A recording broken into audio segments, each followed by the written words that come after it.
কোচবিহারে বিজেপির হেভিওয়েট প্রার্থীর হার। কেন্দ্রীয় স্বরাষ্ট্র প্রতিমন্ত্রী পদে ছিলেন নিশীথ প্রামাণিক।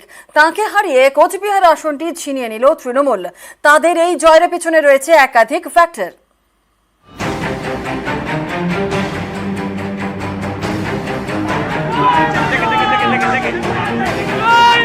উত্তরবঙ্গে তৃণমূল এবার একটি আসন পেয়েছে, বিজেপির থেকে ছিনিয়ে নিয়েছে কোচবিহার। নিশীথ প্রামাণিকের মতো হেভিওয়েট প্রার্থীকে হারিয়ে দিয়েছেন জগদীশ চন্দ্র বসুনিয়া। পর্যবেক্ষকদের মতে এটা শুধু জগদীশ চন্দ্র বসুনিয়ার জয় নয়, এটা কোচবিহারে টিম টিএমসির জয়। কোচবিহার লোকসভা কেন্দ্রে রাজবংশী ভোট প্রায় 32%। রাজবংশী প্রভাবিত এই কোচবিহার আসনে 2019-এ জেতেন নিশীথ প্রামাণিক। কেন্দ্রীয় স্বরাষ্ট্র প্রতিমন্ত্রীও হন।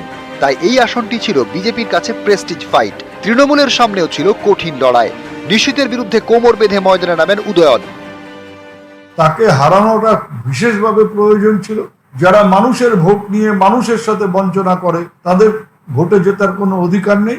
সেই জন্যই আমি এই কথা বলেছিলাম যে 5 বছর যে মানুষের পাশে থাকেনি, যে মানুষের সাথে যোগাযোগ রাখেনি, ভোট নিয়ে চলে গেল, তাকে যদি এবার আমরা হারাতে না পারি তাহলে আমার জীবদ্দশায় আমি আর এই কুচবিহার আসন আমরা জিততে পারবো না। কুচবিহারে এবার নেতারা সবাই ঐক্যবদ্ধ ছিলেন, কর্মীরাও স্বাভাবিকভাবে ঐক্যবদ্ধ ছিলেন।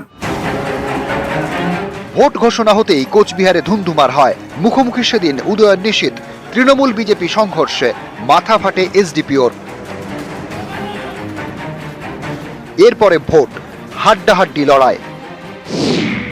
শেষ পর্যন্ত 39,250 ভোটে নিশীথ প্রামাণিককে হারিয়ে দেন জগদীশ চন্দ্র বসুনিয়া।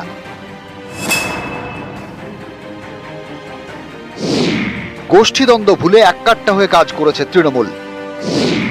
উদয়ন গুহ, রবীন্দ্রনাথ ঘোষ, পার্থপ্রতিম রায়, 3 গুরুত্বপূর্ণ নেতাই লড়েছেন কাঁধে কাঁধ মিলিয়ে। মমতা মাঝির উন্নয়ন, মমতা মাঝির আশীর্বাদ ধন্য তৃণমূল কংগ্রেস প্রার্থী এবং আমরাও যারা রয়েছি নেতৃবৃন্দ, তারাও সবাই একসাথেই হাতে হাত কাঁধে কাঁধ মিলিয়ে মমতা মাঝির প্রার্থীকে জেতানোর জন্য আমরা কোমর বেঁধে নেমেছিলাম, যার জন্য জয়টা আমাদের এসছে। এই কোচবিহারে বারবার দাবি উঠেছে পৃথক রাজ্যের। কখনো সুর চড়িয়েছেন কামতাপুর লিবারেশন অর্গানাইজেশনের প্রধান জীবন সিংহ। কেন্দ্রীয় মন্ত্রী জন বালা আর নিশীথ প্রামাণিকের নেতৃত্ব বা কামতাপুর রাজ্যখানক গঠন করা হোক। কখনো আবার পৃথক রাজ্যের দাবিতে সুর চড়িয়েছেন বিজেপিরই তৎকালীন সাংসদ জন বার্লা। কিন্তু পৃথক রাজ্য তো দূরে থাক, কোচবিহারে রাজবংশী এবং কোচদের ন্যূনতম দাবি দেওয়াও বিজেপি পূরণ করতে পারেনি বলে অভিযোগ। শাসক দল তাদের বক্তব্য যে বিজেপি যে প্রতিশ্রুতি দিয়েছিল রাজবংশীদের নিয়ে, বিভিন্ন উন্নয়নের নিয়ে, সেই সমস্ত প্রতিশ্রুতি তারা একটাও পূরণ করেনি। এটা তো সত্য কথা, এটা তো সত্য কথা।